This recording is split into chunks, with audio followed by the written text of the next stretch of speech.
Leemos la palabra de Dios en Proverbios 28:13. Creo que la mayoría lo saben de memoria.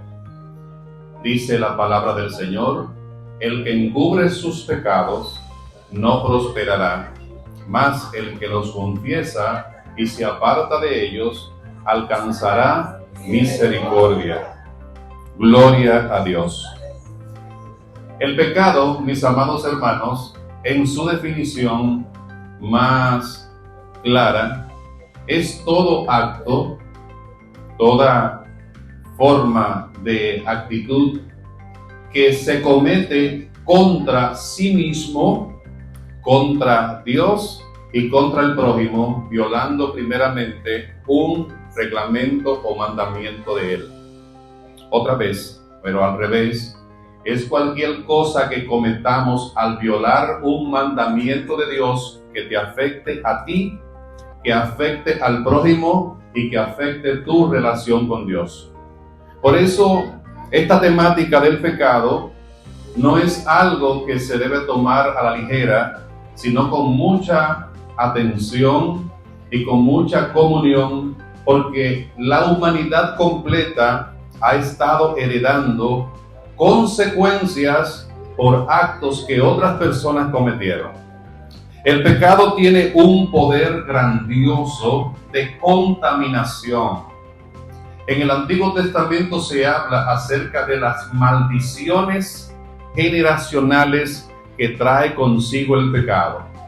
Por si usted no lo sabía, hay personas para el mundo no creyente que dice la Biblia que Dios visita la maldad de los padres sobre los hijos hasta la tercera y cuarta generación de los que le aborrecen. Quiere decir que fácilmente un padre que haya sido bebedor, su hijo, su nieto y su bisnieto pueden heredar esa misma condición. Un padre que haya sido ladrón, su hijo, su nieto y su bisnieto podrían heredar esa condición. Un padre que haya sido jugador, su hijo, su nieto, su bisnieto podrían heredar esa condición. Un padre que haya sido mujeriego, adicto, jugador y cualquiera de las cosas que puedan haber, van a arrastrar automáticamente por herencia del pecado las consecuencias, hijo, nieto y bisnieto de esa persona. Usted diría, entonces estamos condenados a heredar la maldición de nuestros padres todo el tiempo. Gracias al Señor que las personas que se convierten a Jesucristo inmediatamente entregan su corazón al Señor, esas maldiciones quedan rotas en el nombre del Señor. Así que ninguno de nosotros tenemos que hacer pacto de renuncia, ni pacto de volver a reconciliarnos por el pecado que otros cometieron por nosotros, porque en el momento que nosotros entramos al Evangelio, dice la Biblia, la palabra de Dios, que si el Hijo os libertares, seréis verdaderamente libres. Nadie tiene que estar arrastrando como cristiano las consecuencias pecaminosas de lo que otros cometieron. Pero la persona que no conocen a Dios, si quieren saber por qué a usted le da lo mismo que a sus padres y lo mismo que a su abuelo, hasta enfermedades inclusive, los que saben de la ciencia médica saben que es así, enfermedades hereditarias, que diabetes, que ataque al corazón, dicen que fulano murió porque era diabético, su hijo fácilmente sea diabético, su nieto también sea diabético, y su bisnieto también. Alabado sea el Señor.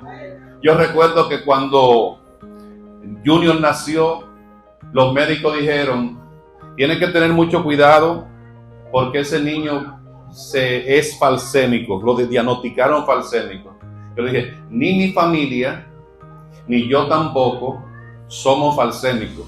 Y él nació en mi generación, en la generación de que yo soy cristiano, y esa enfermedad no es aceptada ni tiene cabida en nuestra familia. Alabado sea el Señor. Y así mismo fue, porque no importa lo que digan aquellos, no está bajo la maldición de nada, sino que está bajo la bendición de haber nacido en el Evangelio o de padre cristiano. Gloria al Señor. Pero aquí tenemos ejemplos claros en la Biblia acerca de las consecuencias del pecado. Usted sabía que el pecado de una sola persona puede contaminar a una nación entera. Amén. El pecado de una persona puede contaminar a su familia, y el pecado de una persona contamina a la raza humana por completo. Alabado sea el Señor. Vamos por el orden. Hubo una persona que se le dio un mandato, una regla. Se le dijo bien claro: de todo árbol que hay en el huerto puede comer, menos de ese árbol llamado el de la ciencia y del bien y del mal. Algunas personas, inclusive los que no conocen a Dios, y dicen: pero si Dios sabía que el hombre iba a pecar, ¿para qué puso ese bendito árbol ahí? Es que el hombre, el ser humano, es una creación distinta a los ángeles. Cuando Dios creó a los ángeles, no le dio la facultad de pecar. Inclusive fue algo terrible el hecho de que Satanás de su propio ser le naciera el ser pecador y también contaminase a una tercera parte de los ángeles. Por lo general los ángeles no estaban diseñados para pecar, sin embargo pecaron. Pero el ser humano, diferencia de los ángeles, fue creado con una facultad distinta al de los ángeles, y es que el ser humano tiene libre albedrío, tiene voluntad propia, tiene la facultad y el poder de tomar sus propias decisiones. Por eso las alabanzas de los ángeles, en comparación con las alabanzas de los seres humanos, las de los seres humanos, aunque usted no lo crea, son más especial para Dios. ¿Por qué? Porque los ángeles hacen eso como un trabajo asignado en el cielo. Pero acá nosotros lo hacemos por una adoración genuina, porque estamos adorando a alguien que no vemos, a una persona que no conocemos, pero que por fe creemos que existe, y por la fe le rendimos adoración. Por eso Dios dice que Él habita en medio de la alabanza de su pueblo, porque cuando usted lo hace espontáneamente, lo hace de su propia voluntad, sin que nadie se le obligue ni que se le amenace que si no lo hace entonces va a tener consecuencias. Por eso es que para Dios esa alabanza del ser humano es imprescindible. Entonces el ser humano tiene esa facultad para tomar decisión propia, pero en esa facultad de decisión propia desobedecieron. Y el pecado entró por Adán, porque a él fue que se le dio la orden. No importa que Eva haya sido la que comenzara primero, a él fue que se le dio la orden. No sabíamos qué hubiese pasado si aún Eva hubiese fallado y Adán dice: no voy a comer del árbol. Quizás las cosas fuesen diferentes, porque la orden fue dada a Adán. Y esa orden violentada por Adán trajo como consecuencia el que fuesen expulsados del huerto del Edén. Alabado sea el Señor. Las consecuencias que se derivaron de esa salida del huerto del Edén es la diferencia entre el cielo y la tierra. Mientras que todas las cosas fluían automáticamente sin necesidad de un trabajo y de un cultivo, ya cuando los hombres salen del huerto, o sea, cuando sale la pareja del huerto, ahí comienzan todas las dificultades en la vida, inclusive llegando los dolores, el temor, el miedo y el trabajo fuerte para poder sobrevivir.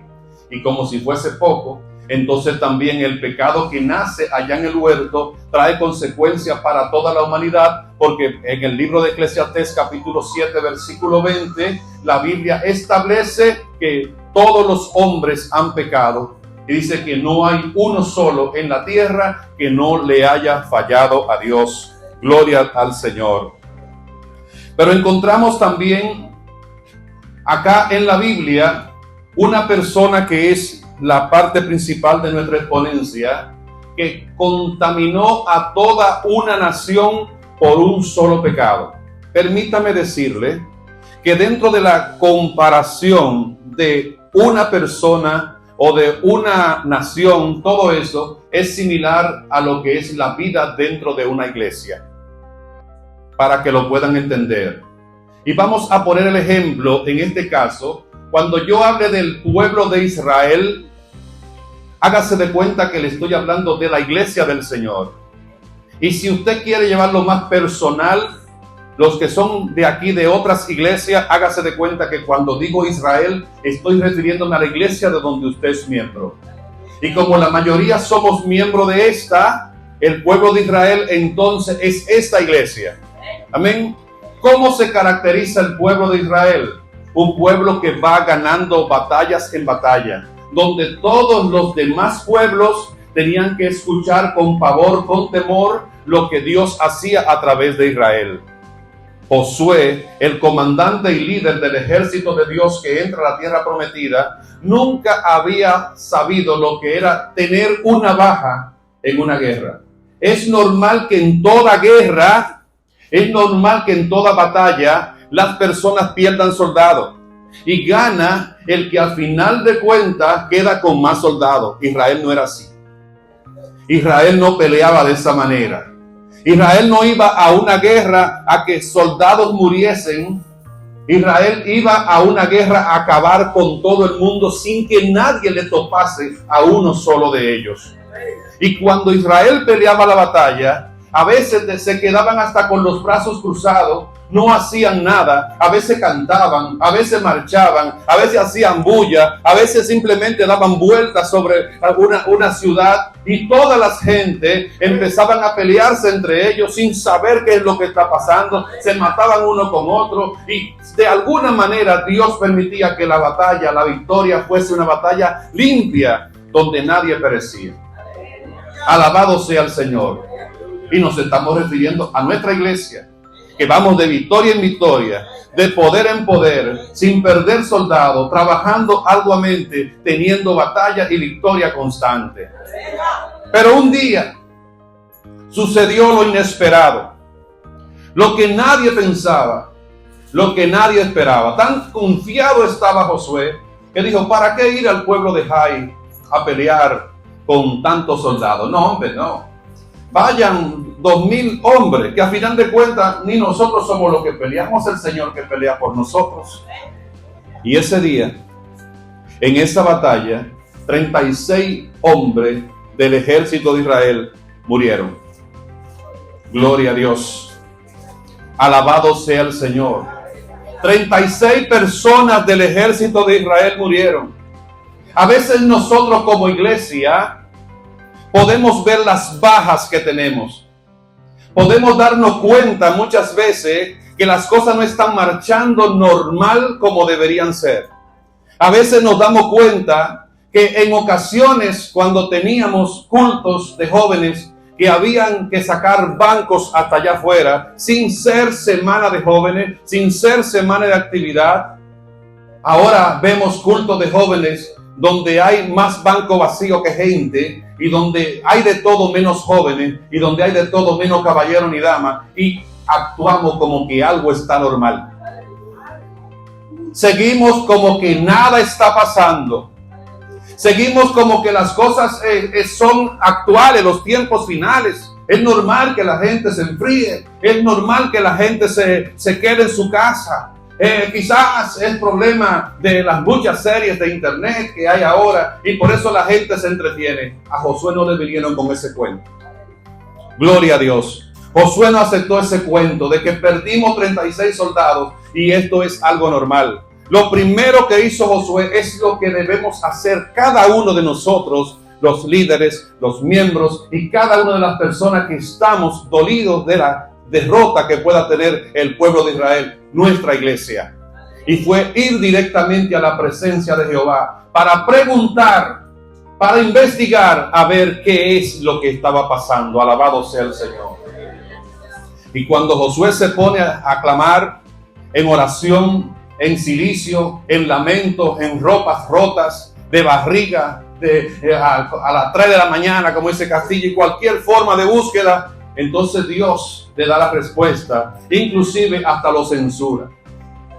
Dice: pero tú que estás clamando, ¿por qué tú estás lamentándote? Santifica al pueblo. Alabado sea el Señor. Lo primero que hay que hacer para que el pecado salga a flote, lo primero que hay que hacer para que las cosas que están fallando salgan a la luz, es santificar el pueblo. Hablar no resuelve nada. De quejarse, mucho menos. Echar epítetos y decir tantas y cuantas cosas no va a resolver ningún problema. La orden fue dada y Dios le dijo, santifica al pueblo. Aunque nadie sepa nada, aunque nadie sepa lo que esté sucediendo, santifica al pueblo. Que cuando el pueblo se santifique, entonces Dios va a revelar. Alabado sea el Señor. No es necesario que venga un profeta de por allá para decir, para explicar lo que puede estar sucediendo. Y el Señor dio la respuesta. Y lo que me llama más la atención de todo esto es cómo Dios enfoca la situación.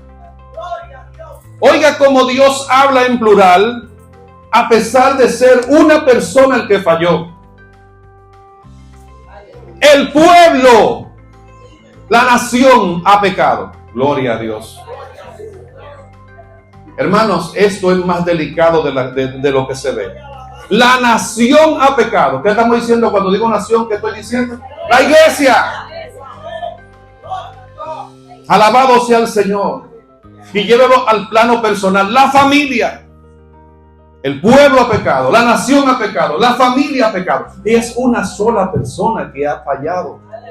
Pero esa sola persona que ha fallado trajo como consecuencia 36 cabezas que ya no están por culpa del pecado de una persona. Y Dios dice, la nación ha pecado. Y cuando empezaron a reunir las gente y en oración a buscar la dirección de Dios, llegaron donde estaba el culpable. Me encanta esta parte aquí. Dios lo que quiere de cada uno de nosotros, a diferencia de lo que usted está creyendo, es la restauración y la reconciliación, el perdón y la santificación. No obstante, las consecuencias vienen. No buscaron a una persona para condenarlo. No buscaron a una persona para descargar la ira y el enojo del pueblo. Lo primero que buscaron fue la forma de que él se arrepintiese. Y este hombre, Josué, le pregunta, en lugar de enojarse y empezar a decirle tantas y cuantas cosas malas, dice, ¿por qué has hecho esto? Y buscando la manera suave de que este hombre viniese a la reconciliación. Tanto así que él entonces confesó diciendo, sí, verdaderamente yo he pecado. Alabado sea el Señor. Yo he pecado, me dejé llevar de la codicia, me dejé llevar de la avaricia, me dejé llevar de todas las cosas que a mi vista estaban. Amén. Quizás no fue un asunto que él era de esa condición, ladrón o desobediente, pero en ese momento bajo la tentación se dejó llevar y confesó el pecado delante del pueblo. Si usted quiere preguntar en este momento, ¿se habrá salvado este hombre? A pesar del pecado que cometió, yo no puedo decirle ni sí ni no, pero conociendo a Dios, Dios aceptó su arrepentimiento. Amén. Dios lo aceptó porque él lo confesó y lo dijo como tenía que hacerlo. Ahora bien, las consecuencias del pecado van a traer lo que ya está establecido. La paga del pecado es la muerte, mas la dádiva de Dios en Cristo Jesús es vida eterna. Esto no sucedió en Cristo Jesús. Esto sucedió en el Antiguo Testamento, donde la Biblia establece el ojo por ojo y el diente por diente. Y los mandamientos de Dios que están establecidos de que si alguien violaba lo que Dios había dicho, tenía que morir irreprensiblemente. Pero él volvió al arrepentimiento. Ahora veamos lo que sucede. El que encubre sus pecados no prosperará. Y es aquí donde vemos algo. Este hombre trajo del botín que Dios había ya dicho que de esas gente no se quedaran para sí con nada. En otras ocasiones, Dios le daba el permiso a los soldados de que no solamente eliminasen a todos ellos, sino que cogieran para sí despojo y cogieran para sí riqueza. Pero de esa nación en específico, Dios no quería que ninguno se contaminase tomando nada para sí. Y ahora este hombre lleva a su casa un manto babilónico y un lingote de oro y otra cosa más. Y él lo sepulta dentro de su tienda. Para sepultar algo dentro de una tienda, como los exploradores, así, ¿verdad? Y donde la familia acampa y duerme en esa tienda, no me venga a decir la esposa de Acán que no sabía lo que estaba escondiendo este hombre. No venga a decir la hija de Acán que no sabía lo que su padre escondió. Y es aquí donde quiero hacer especial énfasis. Es verdad que el que encubre sus pecados no prosperará, pero el que se alía con el pecador, tapando el pecador, así sea mi esposa, así sean mis hijos, así sea mi madre, yo me convierto tan culpable como el mismo Acán. Hay hermanos y hay gentes en las naciones que pueden saber lo que sea de cualquier persona y prefieren callar para mantener la amistad y la fidelidad con ese hermano. Yo tengo un compromiso con Dios primero que con cualquiera de la iglesia. Yo tengo un compromiso con Dios primero que cualquiera de mi familia. Y cuando se antepone Dios y sus mandamientos, mi familia, la iglesia, el barrio, la comunidad, el ministerio están en segundo lugar. Usted no puede convertirse en un tapador de pecado de nadie. Y es el problema que en Acán había una esposa y había una hija y habían algunos amigos que dentro de la misma guerra vieron cuando Acán agarró su asunto y prefirieron no denunciarlo.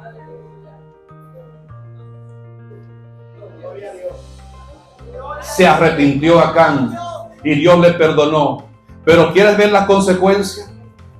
Todo lo que era de Acán, su familia, su hija y todos los animales y hasta lo que cogió para sí, el lingote y el manto, los reunieron afuera de la ciudad.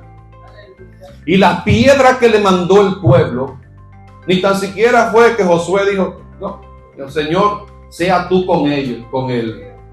Y el pueblo respondió a ese acto de Acán: piedra para él, piedra para la hija, piedra para los animales, y cualquier cosa que Acán tuviera fue sepultado en piedra. Y después de las piedras entonces quemaron todo lo que había, para que nadie se quedase ni con la idea, ni con la mente, ni el recuerdo de lo que le pasó a Acán. ¿Sabe para qué? Para que todos los que estuvieron presentes, para que todos los que ahí estaban, ni de juego, otro día inventaran con hacer lo mismo. ¿Cuánto alaban al Señor? El pecado ahí arrasó con una familia entera. El pecado trajo las consecuencias de afectar la nación. Pero del que le voy a hablar ahora, este es el más bárbaro, porque este es el ejemplo más grande de adoración que hay en la Biblia. El ejemplo más grande de composición cristiana y el ejemplo más grande de valentía al desafiar a un gigante y con una piedra derribarlo, diciendo: ¿y este incircunciso quién es para que rete a los escuadrones del ejército de Dios?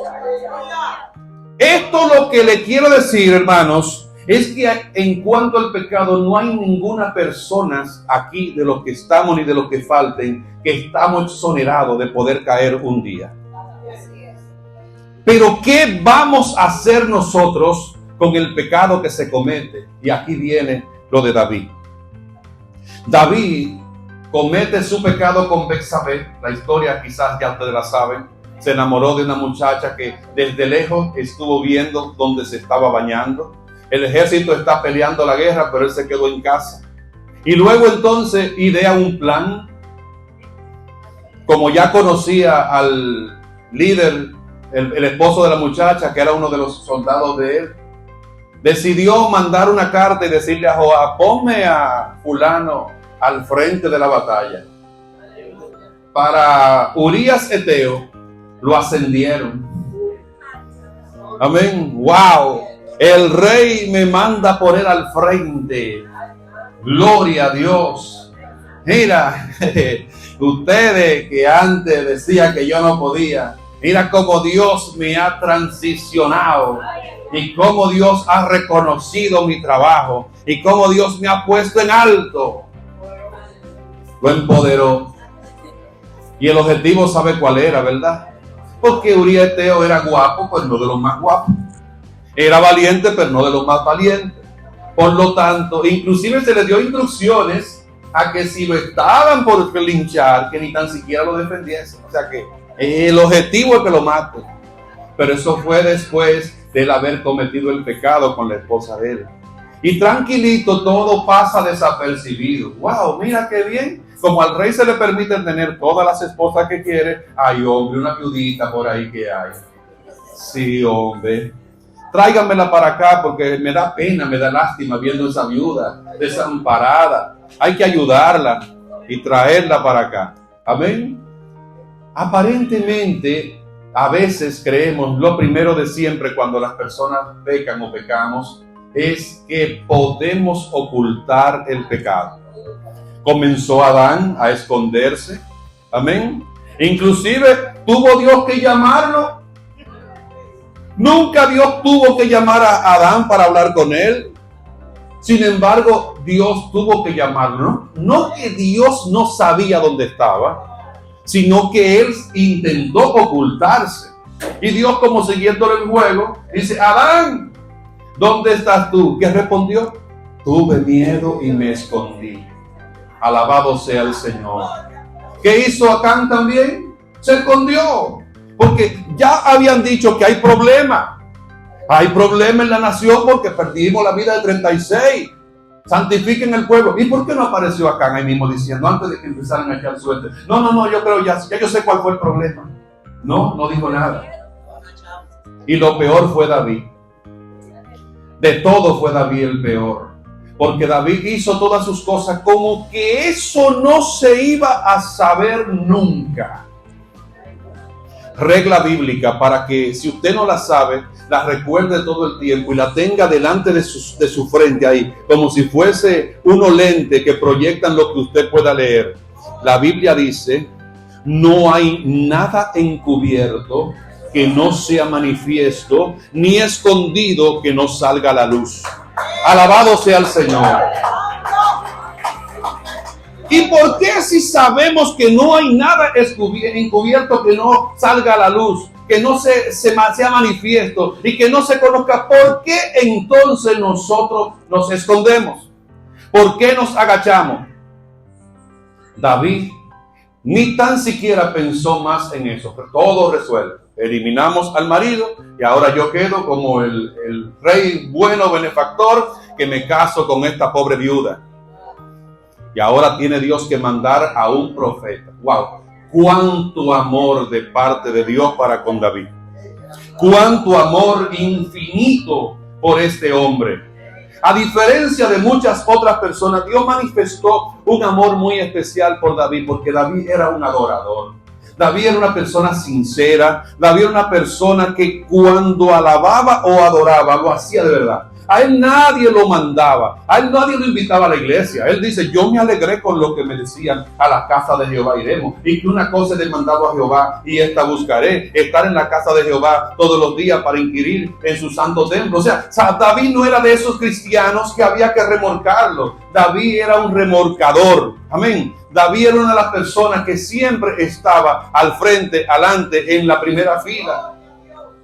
Sin embargo, parecía ser como quien dice: me la comí. Nadie se dio cuenta. ¡Wow! Ni tan siquiera Dios me va a reclamar por esto. Alabado sea Cristo Jesús. Manda a Dios a un profeta y le dice: Rey David, te quiero decir algo, y es que como tú eres el rey, él está pensando: me están trayendo un problema de alguien que le ha sucedido para ver la opinión que yo pueda dar, a ver si solucionamos ese problema. Bueno, parece ser como que por allá, por otro barrio, otro pueblo, un hombre tenía 100 ovejas. Y esas 100 ovejas que tenía, eran muchas ovejas. Y vivía contento y regocijado con sus 100 ovejas. Pero había uno que tenía una sola. una ovejita bien regordita. ¿Ah? Pero el hombre que tenía muchas ovejas, tú no sabes que le quitó la oveja que tenía ese hombre, una sola, y como si fuese poco también lo mató. Ay, hermano, gloria al Señor. Alabado sea el Señor. A veces somos muy duros con el pecado del otro. A veces somos criminal. A veces somos inmisericordia con el pecado de los demás. Y cuando el pecado toca tu casa, cuando el pecado toca tu vida, cuando tú eres el protagonista malo del pecado, ¿qué tú harías? Lo mismo que hizo David. ¿Quién es ese tal que ese hombre tenga que morir irremediablemente? ¿Cómo puede ser que un hombre que tenga tantas ovejas le quite una al que tiene una sola y encima de eso lo mate? Ay, ay, ay, ay, ay. Nada más hay una palabra más amarga que la que a David le dijeron. La única palabra más amarga anterior a la de David es: y el que no se halló escrito en el libro de la vida fue lanzado al lago del infierno. Ya, esa es la peor. Pero antes que esa, la peor palabra que puede encontrar un pecador siendo confrontado por Dios es que el profeta tenga que decirle: tú eres ese hombre. Alabado sea el Señor. Tú eres ese hombre. Gloria a Dios. Y mire, permítame decirle que aunque Dios tuvo mucha misericordia con David, no es lo mismo cuando una persona peca y por sí mismo se arrepiente, confiesa y se arrepiente, a que cuando es descubierto y confrontado. No funciona igual. Amén. No funciona igual. Una cosa es el pecado, el pecador, y otra cosa es el cristiano que peca un día. Se lo voy a explicar de esta manera para que usted lo pueda entender. Nosotros los cristianos no somos pecadores. Somos personas lavados y redimidos por la sangre de Cristo, justificados por el perdón del Señor a través de la fe. Se lo explico. Un día usted ve a Rafael Castillo que viene de la Duarte en su guagua. Y de repente le dice a la esposa: viejo, tráeme 2 fundas de pan y también 2 litros de leche, que no tengo nada. Y Castillo se ve en la cartera y no tiene un 5. Tarjeta de crédito no usa. Tal cosa, no hay un solo centavo. Busquen la gaveta del vehículo a ver si hay algo escondido ahí, que si uno siempre tira algunos centavos, tampoco hay nada. Y la esposa le dijo: mira, tráeme esto rápido, oíste. Y no duerme en casa. Dios mío, ¿qué voy a hacer? Y sabe la idea que se le ocurre a Castillo. Dice: ya sé lo que voy a hacer. Voy a abrir la ventana del vehículo y le voy a decir a los que van así para pintura: derecho, derecho, derecho. Y vea, se montó uno adelante, se montaron 2 atrás, se montó otro atrás. Exacto. Y se apió uno y se montó otro. Y cuando viene a ver, cuando llega el bravo, ya tiene 250 y compra lo que tenía que comprar. Ahora yo le pregunto, en 20, 30, 35, casi 40 años que tiene Castillo en la iglesia, ¿usted lo conoce como un chofer de carro público? ¿Usted lo conoce como una persona que concha? No, él conchó ese día montó pasajero. Amén. Pero no es que él vive montando pasajeros a cada rato para buscar los chelitos de la casa. El cristiano puede pecar un día y eso no lo convierte en pecador. Ahora, el que peca constantemente y no confiesa ni se arrepiente, ese es el pecador. Alabado sea el Señor. Y las consecuencias de David trajo consecuencias negativas a la familia y trajo consecuencias negativas a la nación. ¿A quién le trae la consecuencia? A la iglesia. A la iglesia. Siempre piense, es a la iglesia. El pecado del padre trae consecuencias negativas a la familia entera. El pecado de la madre trae consecuencias negativas a la familia entera. Hay una puerta de entrada en un hogar cristiano, en una persona cristiana, en una familia cristiana, donde todos estemos buscando la presencia de Dios y andando en santidad. El diablo no puede entrar. no puede entrar. Pero que mire el marido a otra mujer y empiece a tener aventuras con ella para que usted vea el cambio del cielo a la tierra. Aunque su hijo sea un adorador, aunque su hija sea una cantante cristiana, aunque su hijo sea un evangelizador, aunque su hijo sea el que toque en la iglesia, aunque su hijo sea un gran ministro del Señor, hay una gran maldad que ese padre ha cometido, y es que ha dejado la puerta abierta para que el diablo entre a su casa. No sé si usted está entendiendo esto, hermano. Pero el pecado suyo va a traer unas consecuencias diabólicas para su familia. Y el pecado de cualquier líder de la iglesia va a traer una consecuencia catastrófica para la congregación. Y eso fue lo que pasó con David. Muy bien, él se arrepintió de una forma tal que yo no he visto una gente tan humillado como David en el Salmo 51. ¡Wow! Él hasta sintió en carne propia que el gozo de la salvación se le había ido. Pero hoy hay en día personas que pecan y el gozo de la tal salvación ficticia todavía la siguen manifestando para que no lo descubran. Gloria al Señor. Y usted ve que son los que más alaban, son los que más adoran, son los que más dicen gloria a Dios y son los que más al frente están constantemente para que no lo descubran. Pero Dios no se ha muerto. El Espíritu Santo también está vivo. Amén. Y el Espíritu del Señor está presente. Gloria a Dios. Y David se arrepintió, sí. Volvió a reconciliarse con Dios. Pero permítame decirle que esta vez no fueron 36 que murieron. Fueron 70,000 que murieron de Israel por otro pecado que él cometió en el censo. Y el reino que estaba estable de 12 tribus, más adelante se divide.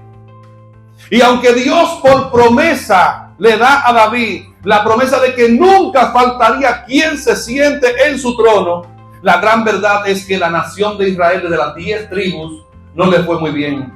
A cada rato cambiaban de reyes, a cada rato pasaban por dificultades, y todas las consecuencias continuas que llegaron por el pecado de David, todavía el pueblo de Israel la está pasando hoy. Hay pecados que dañan una generación entera, como el pecado de Giesi, que todos sus familiares iban a ser leprosos. Todo, no importa quién fuese. Giesi.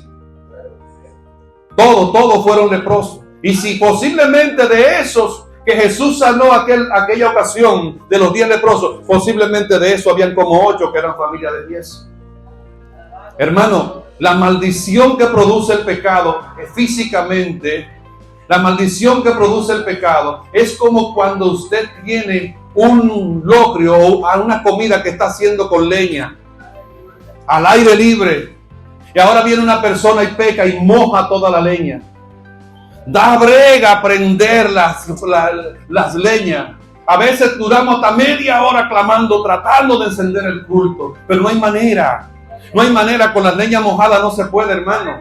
Amén. Con la leña mojada no se puede forzar demasiado. Cuando usted se da cuenta que las cosas no funcionan, cuando usted se da cuenta que hay algo que está actuando como que no debiera ser así, es tiempo de santificar el pueblo. Es tiempo de pedirle a Dios de que Dios revele. No es tiempo de estar acusando que los jóvenes, que los caballeros, que las damas que no apoyan. Siempre que hay un pecado, el mismo diablo se encarga de desmotivar a cada uno de ustedes. Y lo pone en contra del pastor, lo pone en contra de los líderes, lo pone en contra de los que dirigen el culto. Y gente que viene faltando media hora al culto, ya se lo encuentran largo. Porque hay problemas, porque hay pecados ocultos, porque hay cosas que no funcionan como deberían ser. Amén. Y lo que dice la Biblia, concluyendo ya, es que el que encubre sus pecados no prosperará. Y hay una aparente prosperidad entre los que pecan. Consiguieron un mejor trabajo, consiguieron un mejor vehículo, consiguieron una mejor casa, consiguieron una mejor contrata, viajes internacionales y 20,000 cosas que usted cree que le está yendo bien. Y hasta puede testificar diciendo que es el Señor que lo está bendiciendo. Ay, hermano. La Biblia dice bien claro, no prosperará el que encubre sus pecados. Alabado sea el Señor. Aunque usted y a mí me duelan, hay que confesarlo. Vamos a ver ahora, porque no solamente decir las cosas malas. ¿Qué vamos a hacer entonces? La Biblia dice que si tu hermano peca contra ti, amén, eso es cuando se trata del pecado que es cometido contra un hermano. Pero cuando usted sabe que el hermano ha pecado, aunque no sea contra ti, entonces usted tiene que encaminarlo a lo que dice la Biblia. ¿Qué dice la Biblia? Yo tengo que encaminar a la persona a que pueda reconocer su pecado, arrepentirse y apartarse. Amén. Si persiste entonces en el pecado, tengo que buscar 2 testigos. Amén. Y con esos 2 testigos, entonces encaminarlo a arrepentirse, a apartarse, a confesarlo. Y no que se quede agachado todo eso. Eso es arrepentirse, confesarlo y todo eso involucra también llevar a todo esto a las altas instancias de la iglesia para que estén al tanto de lo que está pasando. Y si tampoco le ha escuchado a usted, si tampoco le ha escuchado a los testigos, entonces obligatoriamente hay que llevarlo a la iglesia. No se puede seguir siendo baúl de nadie, ni cómplice de nadie. Porque de la misma forma que hicieron con Acán, que todas sus familias fueron quemadas y todas las cosas que de sus pertenencias fueron, tenga pendiente que usted lleva vela en ese entierro con cualquier persona que peca y usted se queda callado. Alabado sea el Señor. Se lo repito. Tenga pendiente que usted lleva vela en ese entierro con cualquier persona que peca y usted lo sabe y se queda callado. Así que si usted no quiere que le pase lo mismo, el que encubre sus pecados no prosperará, más el que lo confiesa y se aparta alcanzará misericordia. Dios le bendiga.